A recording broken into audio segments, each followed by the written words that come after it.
நம்முடைய பிதாவாகிய தேவனாலும் நம்முடைய இரட்சகராகிய இயேசு கிறிஸ்துவினாலும் உங்களுக்கு கிருபையும் சமாதானமும் உண்டாவதாக. கிறிஸ்து இயேசுவுக்குள் அன்பான சகோதர சகோதரிகளை, இன்று நாம் தியானத்துக்கு எடுத்துக்கொள்ள இருக்கிறதான வேத வசனம் தானியேல் எழுதின தீர்க்கதரிசன புஸ்தகத்தில் 9ஆம் அதிகாரம் 23ஆம் வசனம். நீ வேண்டிக் கொள்ள தொடங்கின போதே கட்டளை வெளிப்பட்டது. ஆமேன். பரிசுத்த வேதத்தில் இந்த ஜெபத்தையே ஒரு விசேஷமான ஜெபமாக குறிப்பிடப்படுகிறது. 21ஆம் வசனத்தில் ஜெபம் பண்ணி கொண்டிருக்கும் போதே என்று உள்ளது. தானியேல் அப்படி எதை ஒரு ஜெப குறிப்பாக வைத்து ஜெபிக்க வேண்டுதல் செய்யும் போதே பதில் உடனே கிடைத்தும் விடுகிறது. அப்படி அது என்ன விசேஷ ஜெபம்?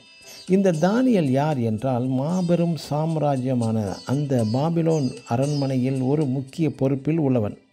தானியேலை பற்றி பாபிலோனின் ராஜாக்களும் ராஜாத்தியிடமும் நற்சாட்சி பெற்றவன் இவன். பரிசுத்த தேவன் தானியேலிடம் வாசம் செய்யும் நீதிமான் என்று ராஜாத்தியிடம் பெயர் பெற்றவன். இங்கு தானியேல் செய்யும் விசேஷ ஜெபம் மற்றவர்களின் பாவங்களை தன் பாவங்களாக கருதி தேவாதி தேவனிடம் மன்றாடி ஜெபிக்கிறான். உதாரணமாக, ஒரு நபருக்காக பரிந்து பேசும்போது, ரெக்கமெண்டேஷன் செய்யும்போது, நீயே ஒழுங்கினமானவன், இதில் நீ மற்றவனுக்காக ரெக்கமெண்ட் செய்ய வேறு வருகிறாயா என்றால் நமது நிலைமை அங்கு வெட்கி தலை குனிய நேரிடுமே. ஆனால் இங்கு தானியேல் தேவனுக்கும் மனுஷருக்கும் ராஜாக்களுக்கும் முன்பாக ஒரு குற்றமற்றவனாய், இருதயத்தில் சுத்தமும் செம்மையும் உள்ளவனாக காணப்பட்டான். இன்று அநேகர் தங்கள் பாவங்களை மறைத்து விடுகிறார்கள். ஆனால் பரிசுத்த வேதம் என்ன சொல்கிறது? தன் பாவங்களை மறைக்கிறவன் வாழ்வடைய மாட்டான் என்கிறது.